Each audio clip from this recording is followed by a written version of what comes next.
Hello everyone.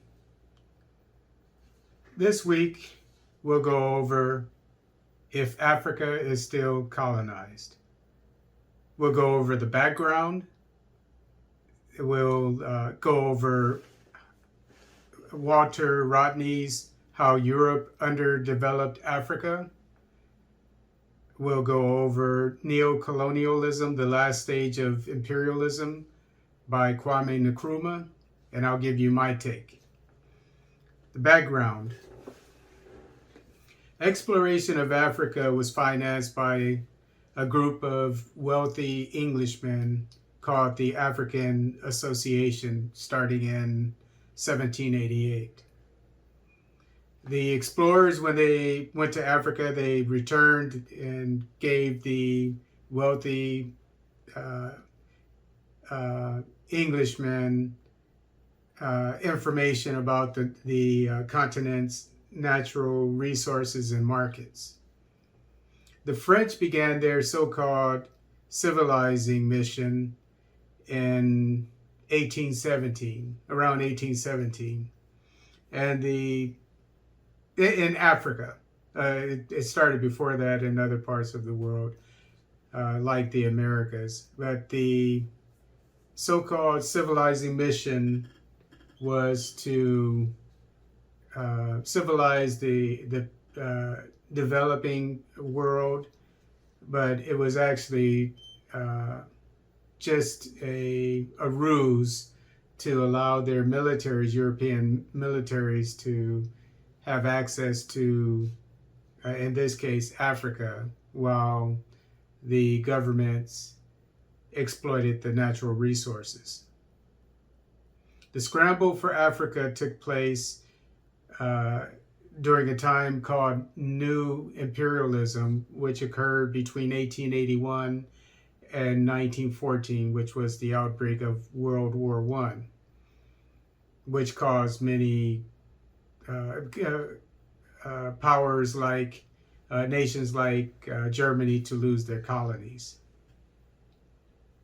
European countries could colonize African countries because the leaders in Africa were at war with each other. Another reason was the main reason was they had superior weapons, like the Maxim machine gun, which was invented in the 1880s. And a good example of how much more military power the Europeans had was the battle in, I think it's called Abdurmaran, anyway, but in the Sudan, and there were thousands, if not tens of thousands, but thousands of Africans that were killed with the Maxim machine gun, and only a few British died. So that was the turning point when it came to military power and the Europeans being able to take over Africa without much resistance. In 1884, the German Chancellor Otto von Bismarck hosted the Berlin Conference, where Africa was split up into 50 states by Europeans, mainly Britain, France, and Portugal. Maybe the Netherlands, Britain, France, and Portugal were the main ones. Now we'll talk about How Europe Underdeveloped Africa by Walter Rodney. This is a must-read, as well as Neocolonialism by Kwame Nkrumah for all Pan-Africanists. When Europeans colonized Africa, Europe was facing a massive unemployment, poverty, and homelessness. So Africa was the logical choice for Europe to exploit the natural resources of the continent to feed its growing industrial revolution. Since labor was cheap in Africa, the Europeans didn't even pay the Africans enough to live on. They would have to, in order to eat, they had to grow their own food. The Europeans were able to exploit from Africa oil, ivory, rubber, palm oil, wood, cotton, and gum.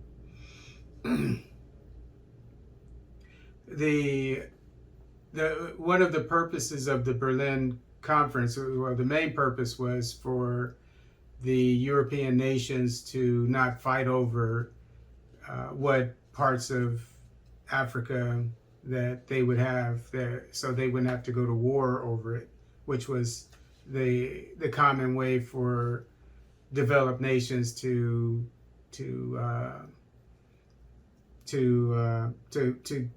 gain a colony. But in this case, Bismarck, who was known for his diplomacy, he figured that they may as well do it peacefully. And up until this time, European nations only colonized coastal parts of Africa. But after explorers like Livingstone, just different explorers made it through the interior of Africa, much with the help of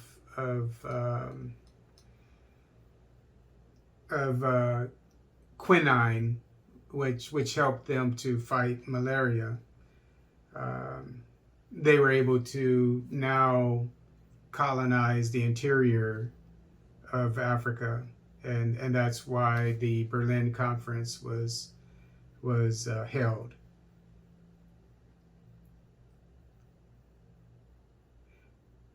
Yeah, Africa was divided into 50 countries for the Europeans during the Berlin Conference.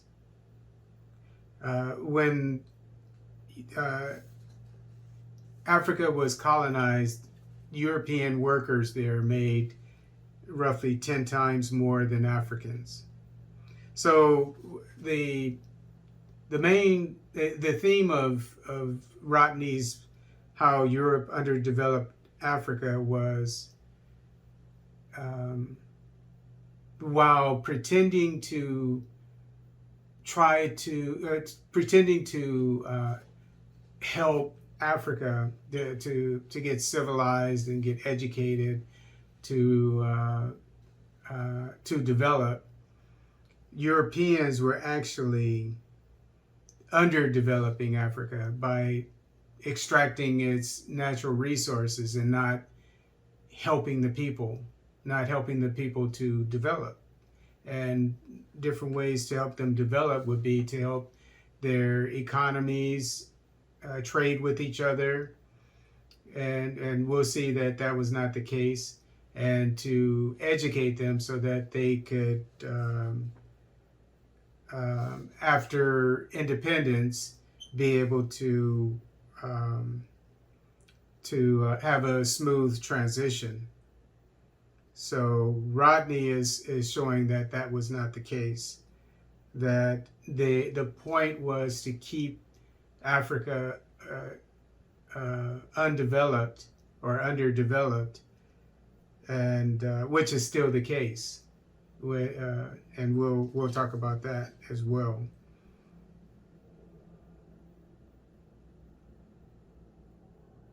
Africans could only expect to reach junior levels of supervisory positions.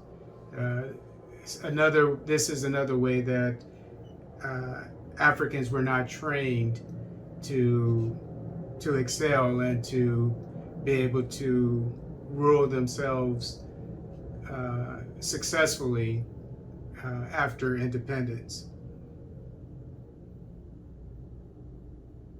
After slavery, which was in the mid-1800s, the former slave ports of Bordeaux in France and Liverpool in England, the merchants there switched from the slave trade to the groundnuts and palm oil industries.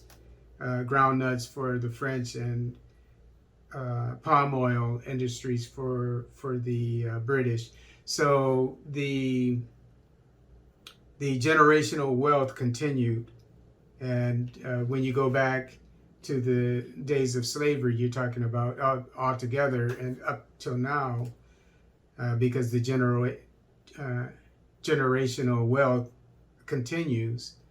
We're talking about 500 years. So they have an advantage of 500 years over Africans and people of African descent. Firestone Rubber of the United States bought 1 million acres of Liberian land for 6 cents an acre. That could only happen during colonialism. And Firestone only had to pay 1% in taxes to the Liberian government. During the colonization, the Europeans invited the Lebanese to West Africa and the Indians to East Africa to serve as middlemen. And what they would do is open up stores, or they would get the crops or whatever natural resources from the interior, which was the heavy lifting, and so they would deal one-on-one. Well, they would deal directly with the Africans, which is what the Europeans obviously didn't want to do because it was more work, while the Europeans stayed on at the ports and or in the capital cities, and would do the administrative duties, or the white collar duties, and such as shipping the goods to Europe, while the Lebanese and the Indians went into the interior and did the hard work of having it transported from the interior to the ports. So the point is, these people are, if they're still in Africa, they're vestiges of colonialism. And Africa doesn't need vestiges of colonialism. And more than likely, I mean, of course, they have generational wealth because they were there when the Europeans were there. But any kind of businesses that they're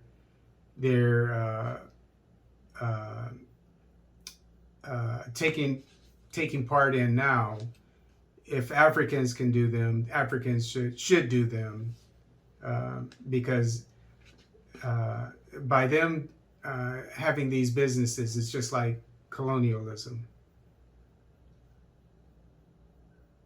and it should be resisted.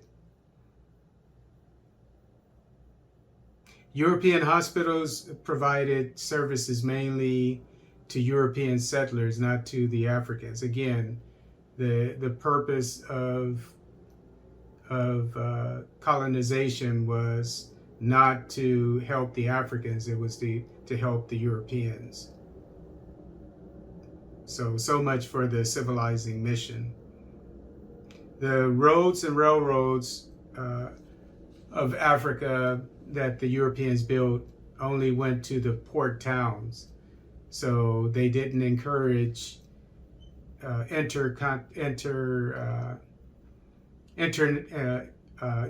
didn't encourage trade between the African nations. They only allowed for the natural resources to be sucked out of the continent and shipped to Europe.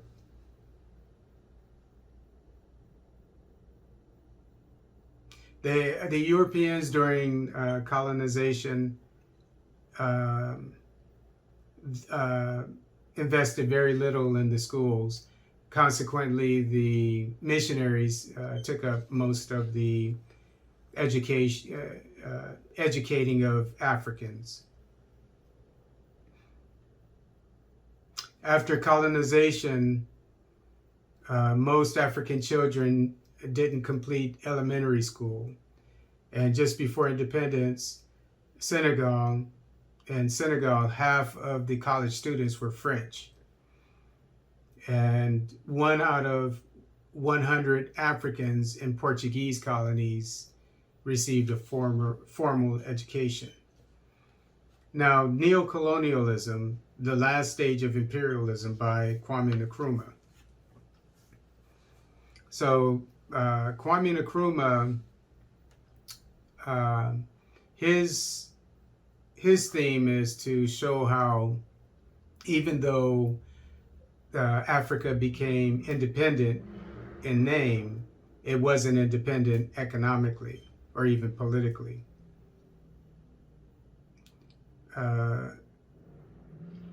Nkrumah showed how neocolonialism can be seen by either military bases or economic dependence on outsiders. Now, I would assume that the military bases would be the sort of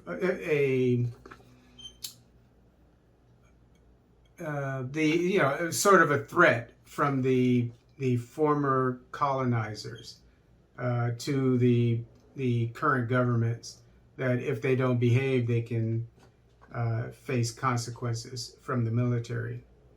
And economic dependence a good example of that would be the African franc, which is controlled by France, and France, because of the agreement that France had with the French colonies, France takes about $500 billion out of the African economies because of keeping most of their money in the French central bank, and the African nations have to borrow it at an interest rate, and also the French they get the first choice of different businesses in their former colonies before any other nation can do the business.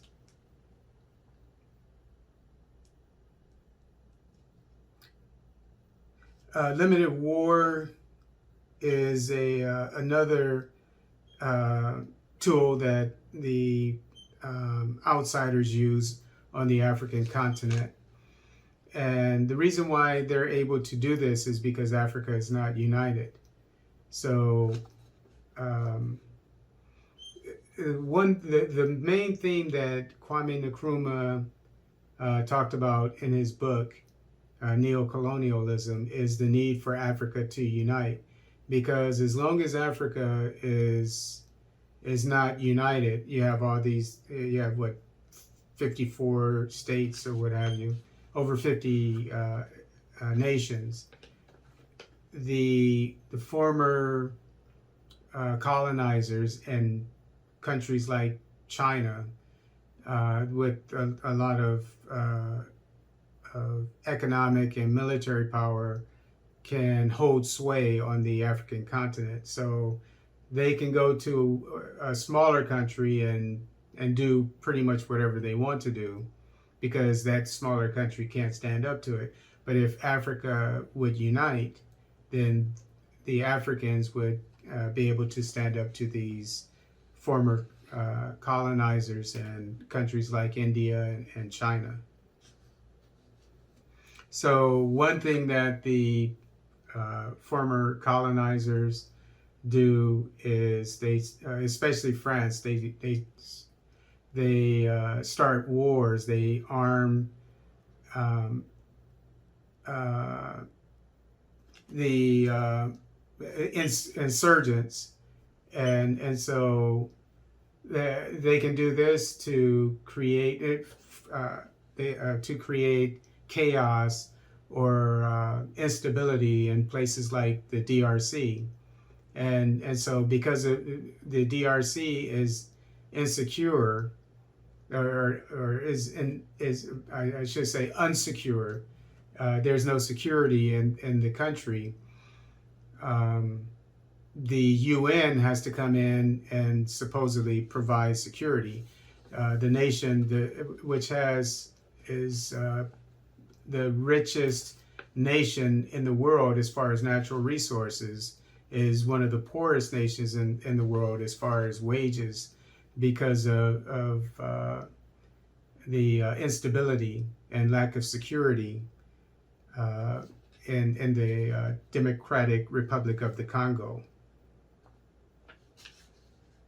And again, this is because African nations are divided, whereas if they would unite their militaries, etc., they would be able to they wouldn't be able to be manipulated with these limited wars as they are now.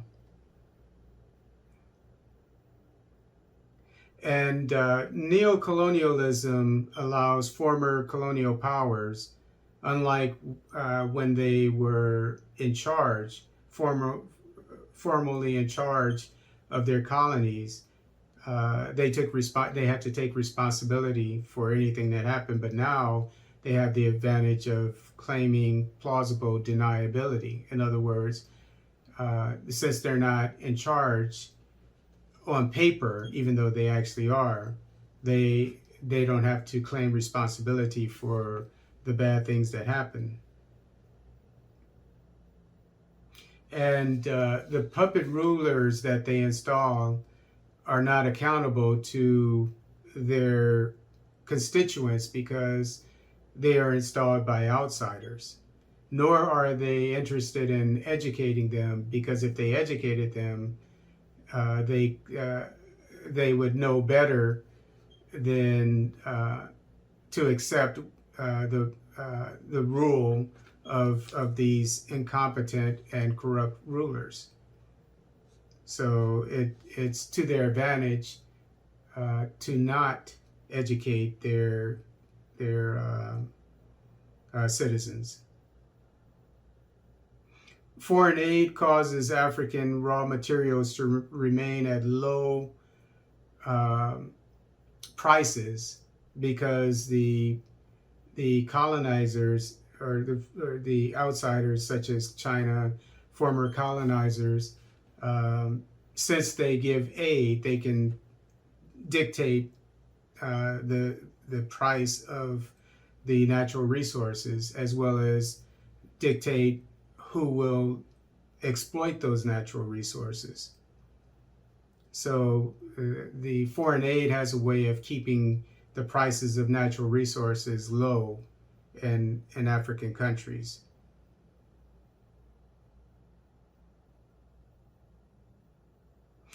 Africa has 40% of the world's potential hydroelectricity, and even it has more arable land, that is land where crops can be grown, than any other continent. So Africa could feed itself as well as probably the rest of the world, but it's still importing food like rice from other countries, from outside the continent.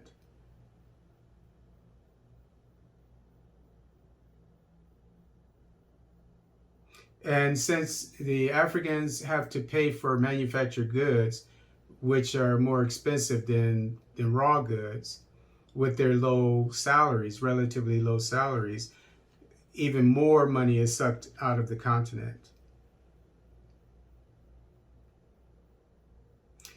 So in order for, I touched on this a little bit, but in order for for African nations to demand a fair price for their natural resources, they would have to unite economically, politically, and militarily. Because as long as Africa is not united, outsiders will be able to come in and pick different smaller nations and tell them, dictate to them, to their corrupt leaders, what they want and what the prices will be, etc. And we'll get into the how China uses loans to exploit Africa. Another thing is African nations should grow crops and produce finished products regionally, but for the whole continent. And the reason for this is if a nation concentrates on something that it has a competitive advantage on, say rice in Senegal, from what I understand, Senegal can produce enough rice for the whole continent. So if Senegal just concentrated on, not only, but if Senegal concentrated heavily on producing rice, little by little, the price of production would go down, because because it would get better at what it's doing, and the investment, the more it invests in its production, the more it will be able to save. So it goes back to the saying, practice makes perfect. So the more you do something, the more you invest in something, and the more you perfect your trade, the lower the cost will be in the long run.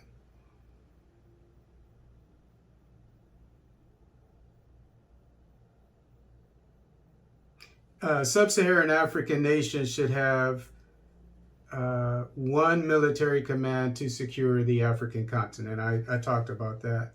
And that's very important, because Africa has enough people, their militaries altogether, if they would unite, they have enough people, then of course they can add to it, to secure the whole continent.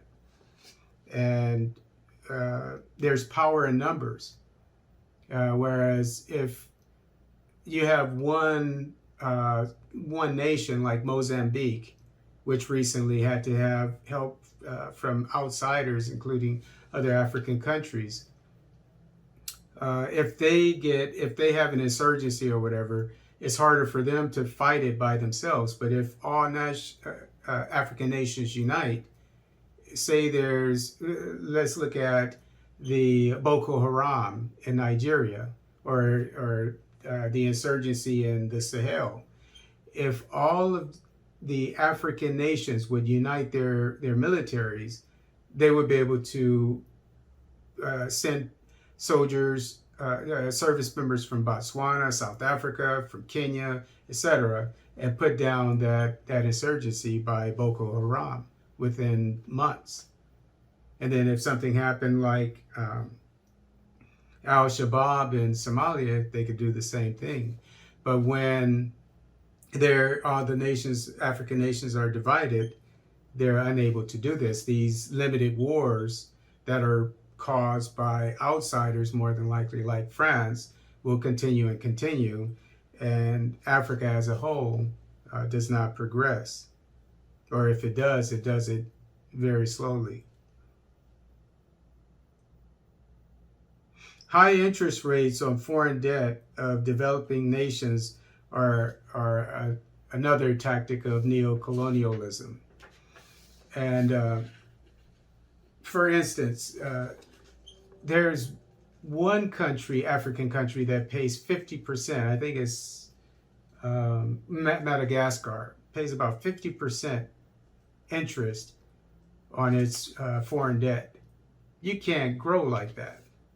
And other countries in Africa they pay a percentage of 30%, 20%, at the very least 5%. And when the United States pays, I think, not even 1%. Now, here's my take. The bottom line is the litmus test for neocolonialism, in my opinion, is if an outside country is doing something in Africa that an African nation can't do in their country, then it's neocolonialism, and you shouldn't tolerate it. Now, of course, there are some things when it comes to technology. Obviously, African nations can't build their own railroads, etc. Although I believe that they could build their own roads and airports. They may be modest, but they could be built, stadiums, etc. They don't need the Chinese and other people to come in and build these things.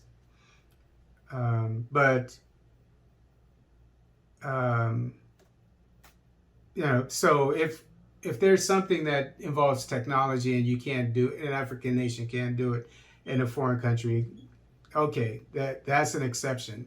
But generally speaking, if foreigners are coming into Africa doing something that Africans can't do in their country, then it's neocolonialism, and you need to resist it.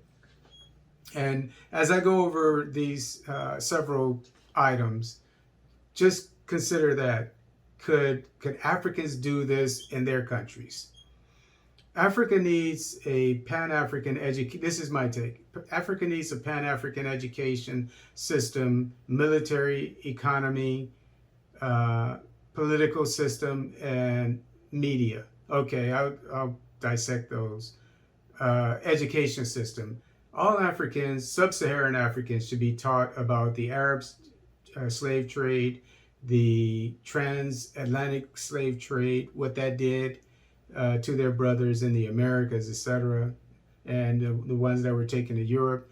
They should be taught about how the atrocities that their ancestors put up with at the hands of Europeans and Arabs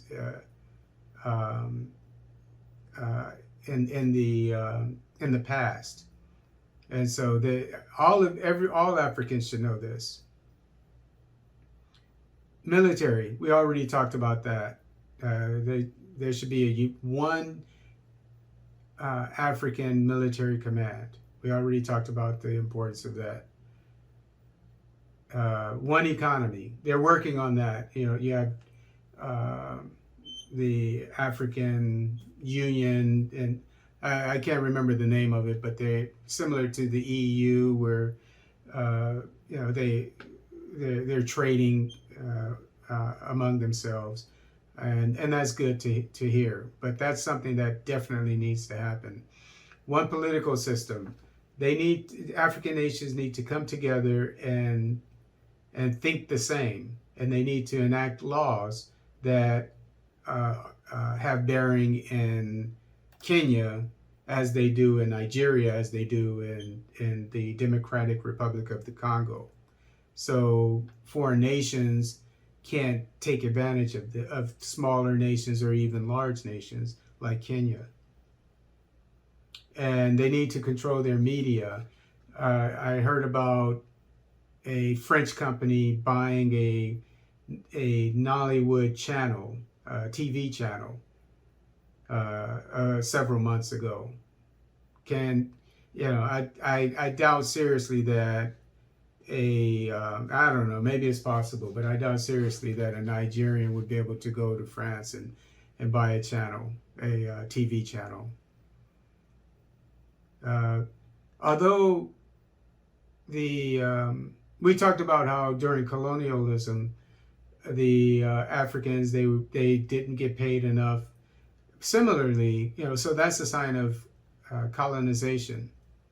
Similarly, Africans, even though Africa is the richest continent on the earth, Africans do not get paid what they deserve. The average Kenyan annual salary is $25,000 a year. but the typical Kenyan salary, annual salary, is 7,000, way below the average. So when they have the average salary, they include the billionaires, the millionaires, etc. Whereas the average Kenyan is only making 7,000. Would this happen in foreign countries? What you'll see is that the foreigners, when they go to Africa, they're the ones who are making most of the money. But when Africans, when they go to Europe or China or whatever, they're not the ones who are running things. The average Ethiopian annual salary is $850, hardly anything. Average annual Nigerian salary is $2,100. The average annual household income for Black South Africans is $7,000, while for white South Africans is $31,000. There's a push by the Chinese for Mandarin to be taught in schools, to become a main one of the major languages. While we're trying to get rid of the European languages, at least we should be trying to. We understand it's not going to happen overnight, but Kiswahili would be much better for Africans to speak than Chinese. But Mandarin Chinese is making headway into East Africa as well as in South Africa, and that shouldn't happen, because is Kiswahili being taught as a major language in China? I doubt it. Is Yoruba being taught in China as a major language, trade language or whatever? I doubt it.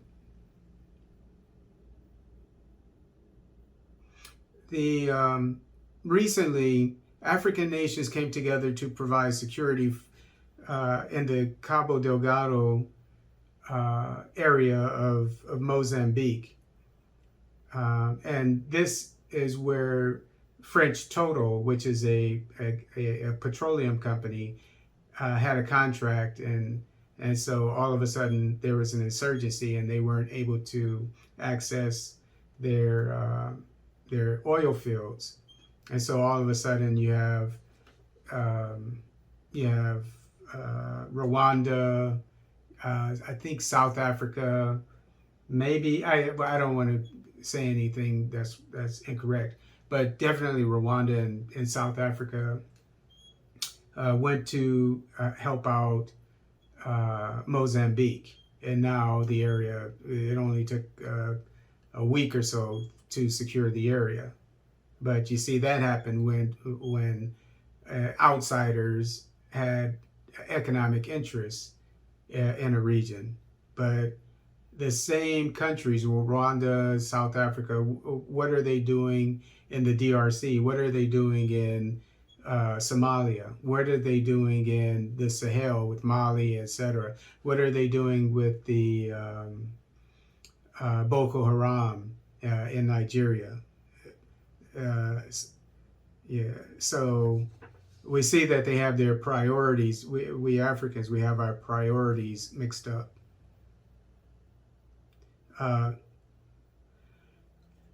The Innocent Vehicles Company and the Kantanka of Nigeria and the Kantanka Motor Company in Ghana, these two companies should be exporting their autos to all Sub-Saharan African countries. Why not?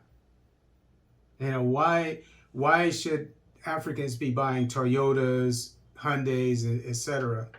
In Nigeria, you have two Chinese companies that are manufacturing cars, GAC Motors and Changan Auto in Nigeria. Is Nigerian Innocent? Does it have a manufacturing plant in China? I doubt it. In Ghana, the president of Ghana just opened up to Toyota for Toyota to open a very large car manufacturing plant that, from what I understand, will be selling Toyotas throughout Sub-Saharan Africa. This is going backward. Why not? Why shouldn't the Ghanaian government support Kantanka vehicles so that Kantanka could most Ghanaians buy Kantanka as well as other African nations. Is Kantanka, does it have a car manufacturing plant in Japan? I doubt it. Volkswagen is, from what I understand, is in Rwanda, and I'm sure there are other countries, African countries, that have foreign auto manufacturing plants, so that these foreign autos can be sold on the African continent. We need to get rid of this, but we're going backward by letting more of these companies, foreign companies, come into Africa to make and sell their cars. Meanwhile, young African innovators, you see them on YouTube all the time, making cars, etc. These men, they should all be united. They should be working with maybe Kantanka or Innocent to help them make better cars, and while they're getting experience to use their genius to make cars. So there's no unity, and not only that, but African nations are going backward by opening up to these foreign companies. So you need to compare Africans. One thing I noticed is that Africa has a lot of economists, which is great, but I think Africa needs more historians, especially economic historians, so they can know what worked for other countries, such as Japan. The Meiji Restoration started, I think, in 1869, just 15 years after Japan was invaded by the United States and others. Similar to Africa. Africa is in a way invaded by foreign nations, but just 15 years after Japan was invaded by foreign countries, it started the Meiji Restoration. And what the Meiji Restoration did was from let's say 1870. So by the turn of the century, 30 years later, they were building their own.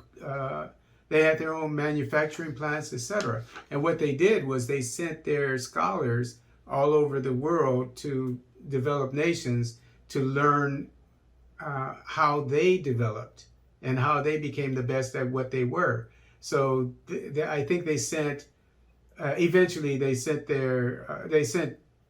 teachers to different countries so that they could learn the European education system and bring that back to Japan so that they could educate their people. They sent people to probably the banks, and they sent them to different countries, but probably the banks in England, because the banks in England probably still are the best in the world, to learn how to start their own successful banks. Sent people to manufacturing assembly lines in Europe and England, etc., Germany, United States, so that they can imitate these. And so they became a world power between World War I and World War II. So Africa could do the same thing. Africa needs to have historians. I'm a historian, and I know this from experience. When I went to South Korea, you'll see that I was there from 2005 to 2008. They had Hyundai was just starting to really get big in all over the world.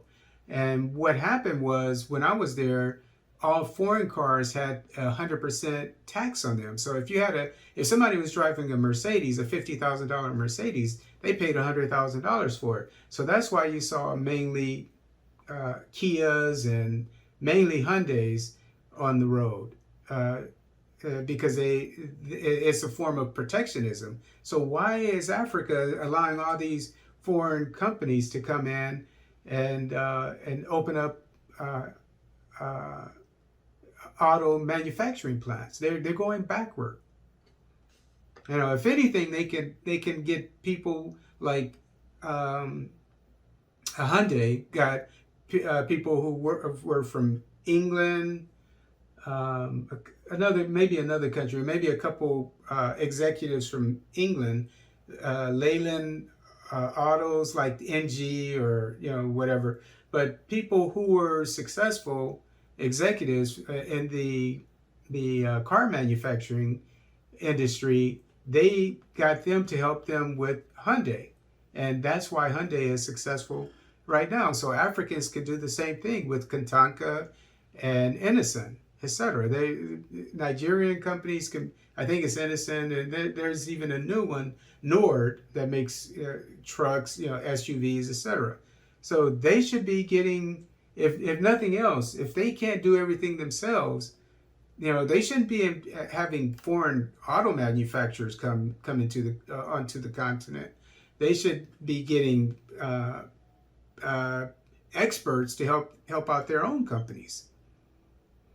And another example is of what Africans could do. I would assume that roads need to be built to connect the whole continent, especially through the Democratic Republic of the Congo, which is closed off. And I know from experience, having lived in Panama, and having been deployed to the jungle, the dense jungle between Colombia and Panama, that when you have an unstable area, you have the narco traffickers, people who are from Colombia with the cocaine and so forth, and you have the guerrillas, etc. I mean, it's a very unstable area, and the Panamanian police can't even go there because it's so unstable. And so why is it so unstable? They don't have any roads going through there. And so, in my opinion, these areas that have no roads, the reason why they are, they keep them without any roads is the governments, I think, are complicit with the drug traffickers. Obviously I don't want to make any claims that I can't back up, but if roads were in between Colombia and Panama, it would be, and people were in that area, it was built up instead of being dense jungle, it would be harder for the drug traffickers to operate. So likewise, in the Democratic Republic of the Congo, because it's cut off from the rest of Africa, from what I understand, this illegal trade can go on where cobalt and so forth, and I'll get into that in a little bit, can be exploited at very low prices. So the point is, roads should be built throughout Africa to connect all the nations, and it will help with security. And what they could do is the same thing that the Germans did. Unfortunately, it was at a bad time, but it was during the Great Depression when in Germany was the only country that came out of the Great Depression other than the Soviet Union. And it was because they were building roads. They didn't have to worry about unemployment because they employed hundreds of thousands of young men to build the Autobahn. That's when the Autobahn had its start. And so likewise, the African countries could do the same thing.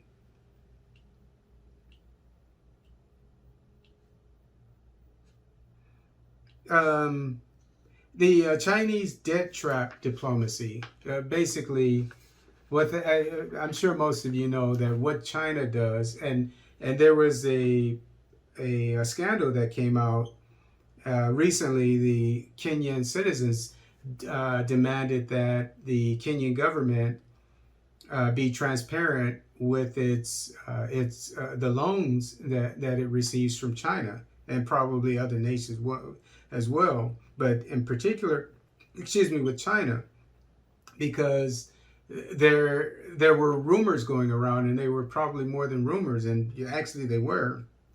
We'll see in a second that Kenya could lose some of its infrastructure because of unpaid debts to the Chinese. And the Nation, Kenya's largest independent newspaper, reported that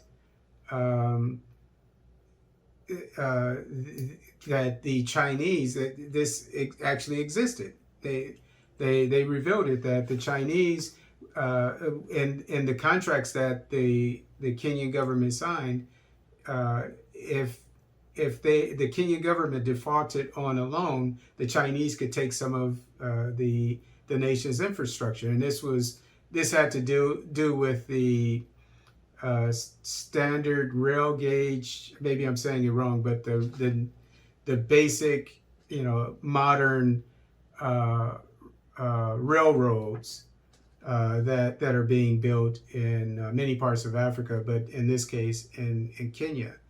And so the Chinese are building a lot of railroads there, and so basically the Kenyan government can lose some of its infrastructure, especially nowadays with COVID, because I'm sure tourism is a very big part of Kenya's economy. So that's another form of neocolonialism. If the natural resources of the DRC include diamonds, gold, copper, cobalt. Cobalt is used for superalloys in turbine and jet engines, very important, obviously, for militaries, and lithium batteries for electric cars, which are getting more and more popular. But the DRC is one of the poorest nations in the world. So obviously, this goes back to the military, the need for one command, one continental military under one command.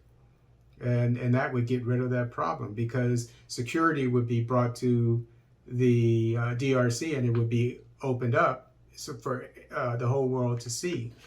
But hardly anybody knows what's exactly going on there. There was a scandal with the UN when there was an accident. A UN truck crashed and overturned, and natural resources were found in the truck.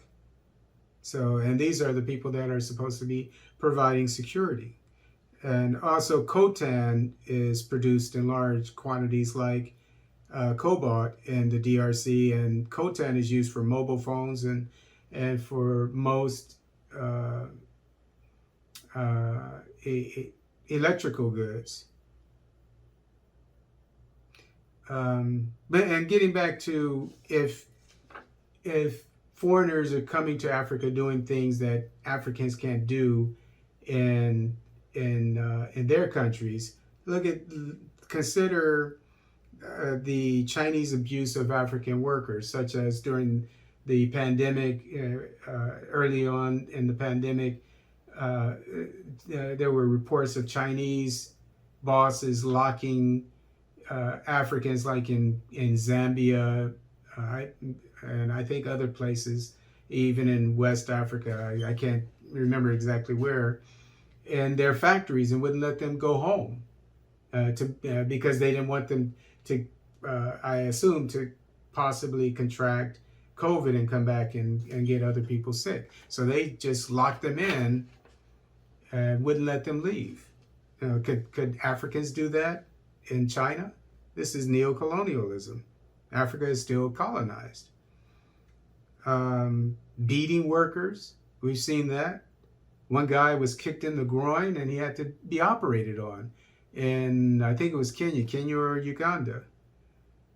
The Chinese people in Zambia not letting people into barbershops, the Africans into Chinese barbershops and restaurants.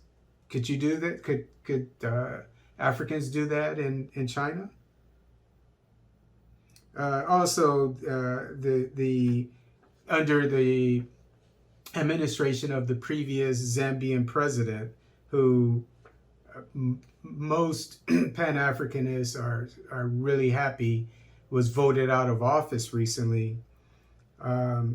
His administration, immigrations wouldn't allow PLO Lumumba, the Kenyan, the world-renowned Kenyan Pan-Africanist, to give a speech. Wouldn't let him into the Kenyan Pan-Africanist lawyer. They wouldn't let him into the country to give a speech. And obviously, it's because of his criticism of the Chinese. He didn't criticize so much the Zambians. I mean, if anything, he just said you shouldn't let China take advantage of you. So he didn't say anything bad about Zambia. So why didn't they let him in the country? Obviously, it was pressure from the Chinese. Could you do that in China? Obviously not. So that's my take.